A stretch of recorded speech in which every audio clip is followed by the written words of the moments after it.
What's going on, everybody? So this episode encompasses one of probably the most influential, most special and sentimental vehicles that's in my collection, and is hands down the last vehicle that I would safely say I will never get rid of. It will forever stay in my collection, and I would love to hand it off to my kids someday. This vehicle is, as the title says, a 36-year review. That couldn't be any more true, but I'm going to show you a photo that'll kind of put some of this into perspective, and maybe it'll shed some light as to why this vehicle is so special. And this photo is dated 1988.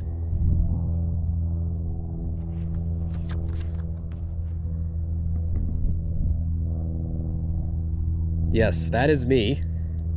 And that's my father holding me.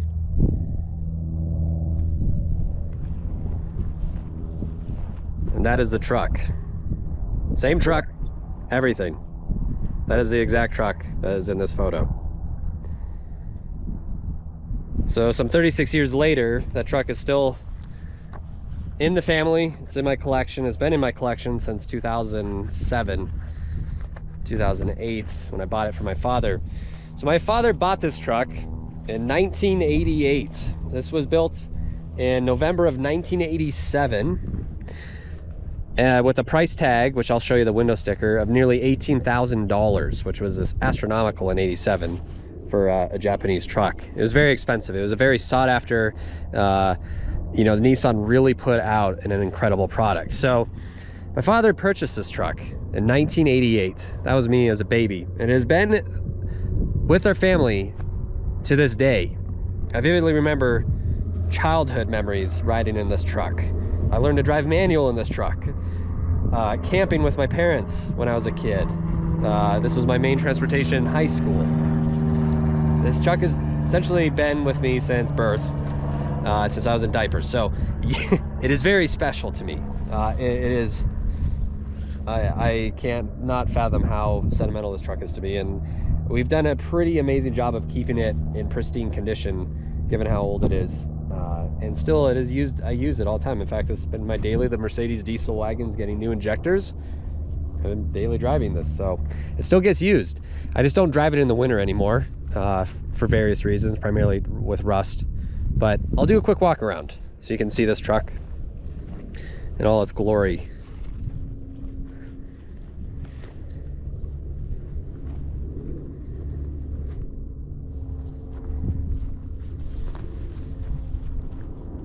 Now this is a 1987 Nissan D21 Hardbody. This truck was produced by Nissan from around 1985 to mid-90s, I believe, 96, maybe 97. It has been around for quite some time. And this truck famously was in several off-road events, including the Baja, not this truck, but this version of the truck. And it did very good. It was very competitive in the rally racing as far as Baja series and any of the off-road truck racing series. So there's kind of some motorsport history and nostalgia behind these. Now this one has a 3-liter V6 known as the VG30. I'll show you that engine.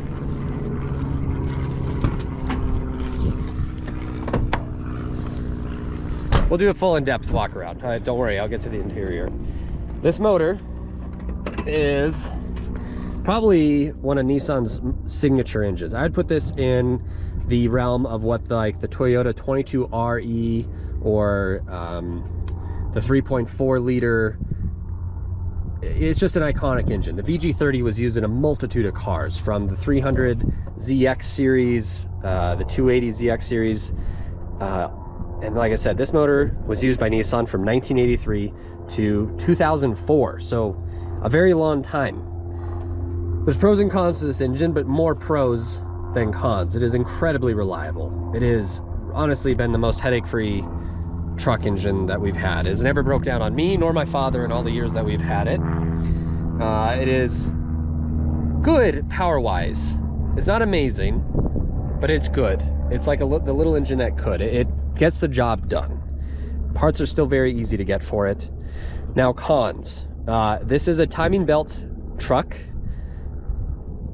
and that means that when that timing belt breaks, because this is an interference engine, the pistons will smack the valves. That is a vital part on these engines that you want to replace on the dot, is the timing belt.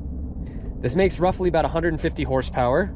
It is no race car by any means, and it is no performance truck by any means. You're not going to be pulling a 24-foot boat with this, but it does everything else. It is a great all-around bang for the buck truck, and this engine has really proven that there was a time when Nissan really produced an amazing truck and an amazing engine.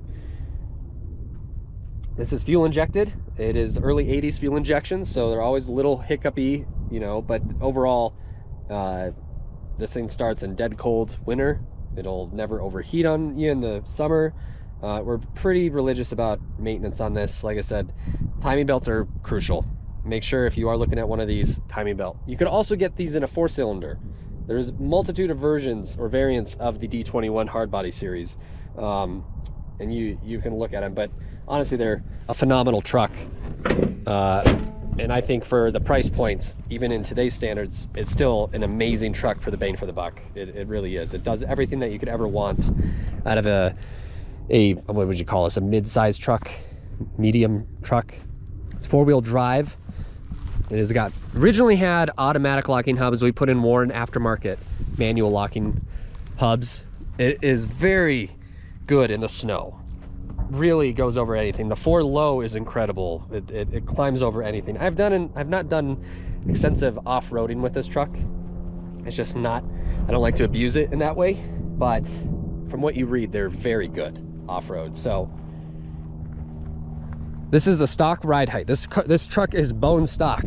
Everything you see in comparison to that photo to now is the way it was. My dad even bought this roof rack that I put on in the early 90s, and so that's the only thing that you see differently with this truck. This has a trailer hitch, and I've pulled plenty of stuff. Probably one of my favorite parts about this truck, hello Nugget, this is a factory aftermarket when manufacturers were partnering with, you know, car manufacturers to produce aftermarket editions that you could buy from your dealership. This is like a bed layout, which is probably my favorite thing about this, with storage cubbies.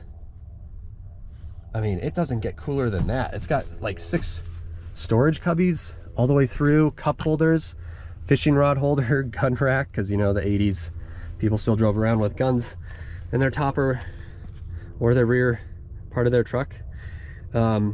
This has a tailgate. Now this also converts to a regular truck. You can remove all this stuff, including the topper, and it is a regular truck like you'd see with any other truck. But I like this.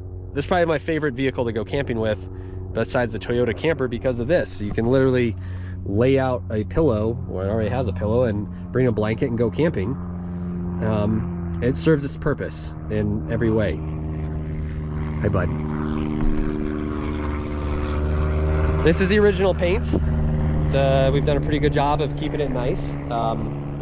I would say if you're looking for one, another con out of these is it's an 80s truck. 80s metallurgy was not the greatest, and rust is a big factor.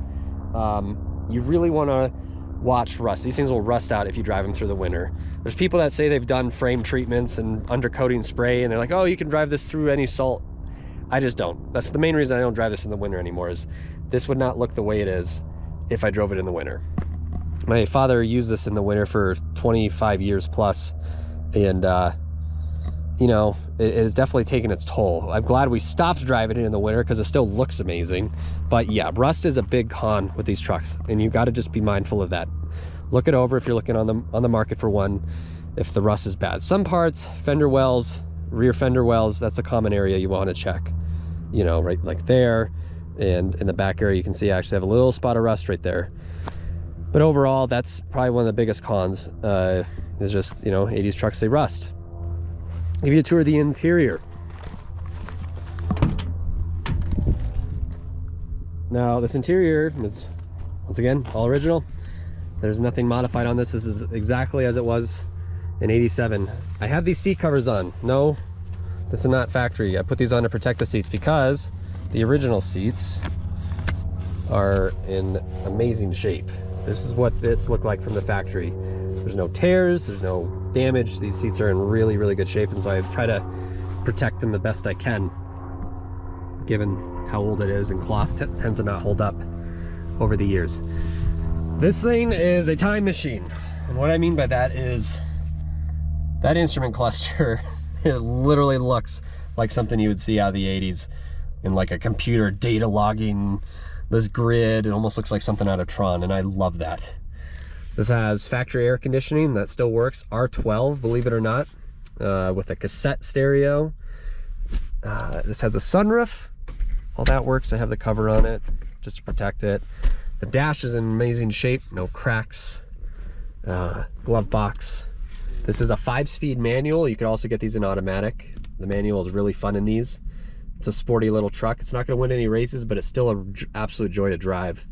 This has full 4-wheel drive with lockers. So you got your 2 high, your 4-wheel drive high, neutral, and then your 4 low.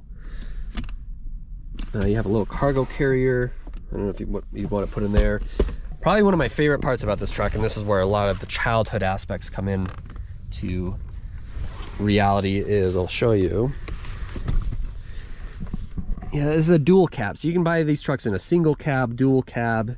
I don't know if the American version ever got the 4-door ones. I've heard that the Japanese had a 4-door D21 Hardbody, which is very cool. This is what most of my childhood road trips were spent in. This truck is in this seat right here. There's 2 of them. If you are over 5'10", you're not going to probably fit back here. You might, but this is just a very cool 80s aspect. These are your seat belts. You could like buckle up, right? Like, whoa, you're going for a ride. Like, yeah, hello. So a lot of childhood memories were spent riding in these rear seats, and it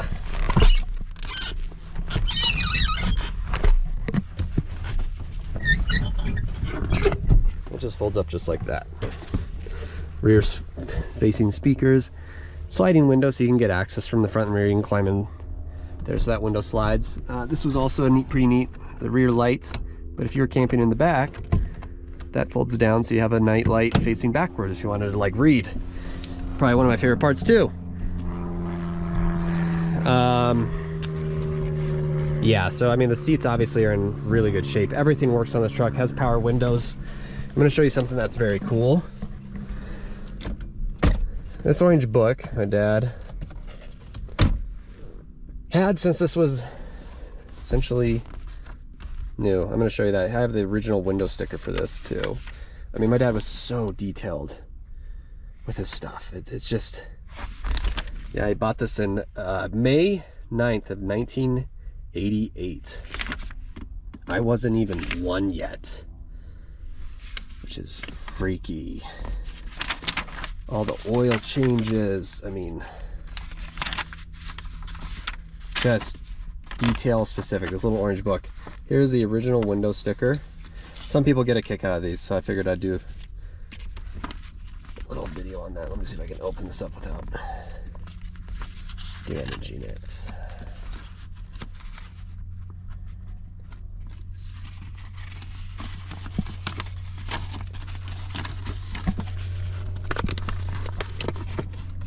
All right, here's the original window sticker.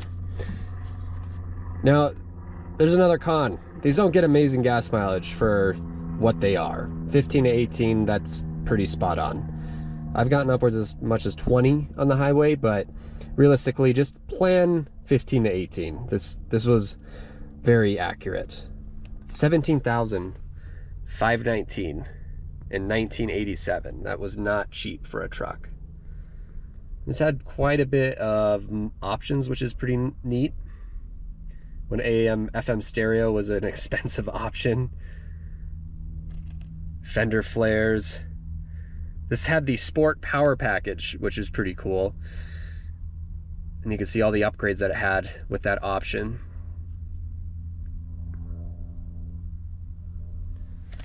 So that is the original window sticker that came with us, that in this exact truck. So this is very time machine for me. You gotta think about this. I've been with this truck since I was in diapers, and it's very special to me. I'll never sell this truck. But I use this truck also for a lot of things throughout the years. Before the actual sentimental value really hit me, I'd say my 30s, late 20s, early 30s is when the sentimental value really hit, when I'm like, protect this at all costs. But before then, I was camping with this. I was hauling the dirt bikes with this. I mean, I was really utilizing this truck for its purpose, and it has never left me stranded. I would say it's been one of the more reliable vehicles. Start it up.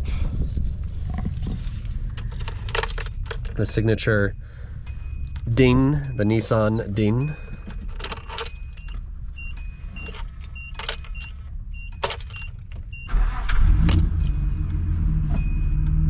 Now this VG30, in my opinion, sounds really good. I have a MagnaFlow exhaust system on this, and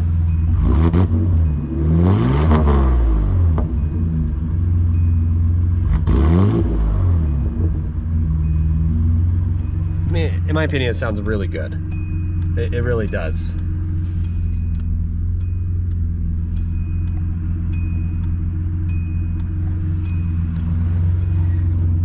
I'll pop the hood one more time so you can hear it running.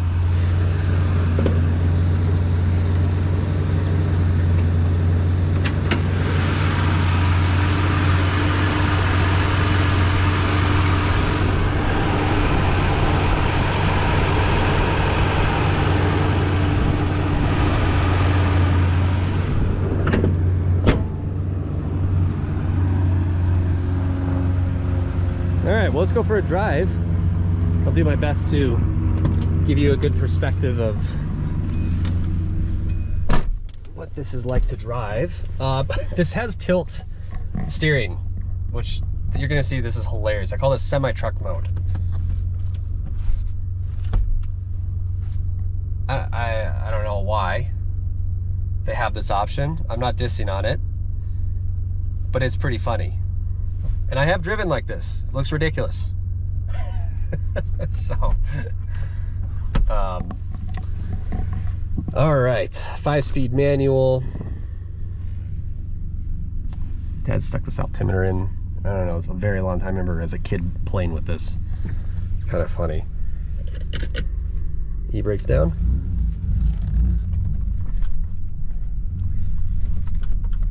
And like I said earlier, parts are very easy to get for this still. You can go down to O'Reilly's. These are easy to work on. Pros are easy to work on. Cons, marginal gas mileage, timing belt.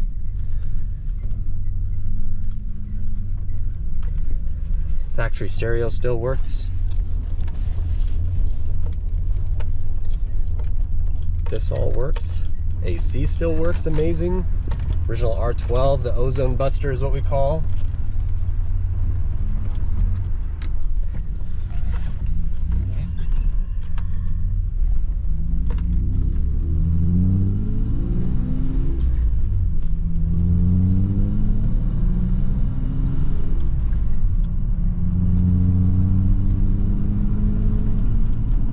Now, another con I would list, these trucks ride inherently stiff. I guess the reality of when they call it a hard body is it is a hard ride. They're not plush when you compare it to other trucks of the same category, in my opinion. I feel like they ride stiff, and I've done everything I can to upgrade the suspension, and it still rides stiff. So keep that in mind. These do run and ride stiff, but it's a truck, so I guess have your expectations set. This will cruise 75, 80 miles an hour all day long. Its gearing is fantastic. You can pull, you know, I've pulled fairly heavy stuff. Like I said, think dirt bikes, jet skis, snowmobiles. I would not pull like a giant camper with this, but that's just personal opinion.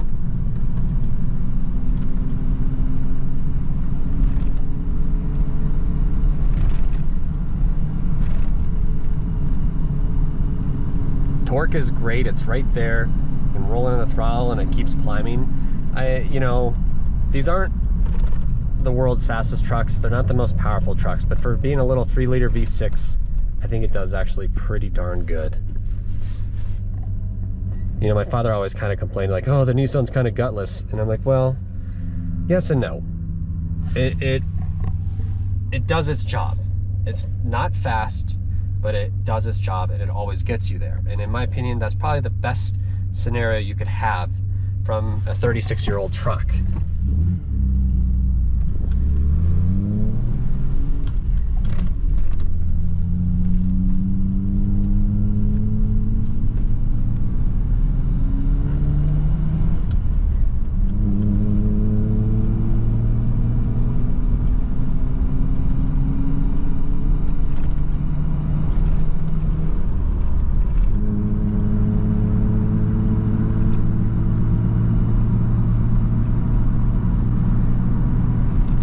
Wind noise, I mean, the door seals are still good. Wind noise is not bad. You can have a full conversation with your passenger.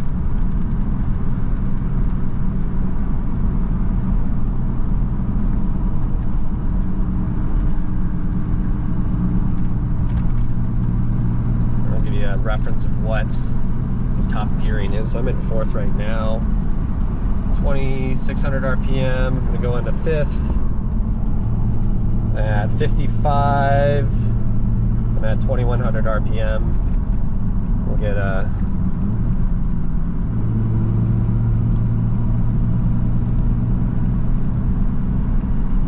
all right. Here's a little acceleration value. So I'm floored right now.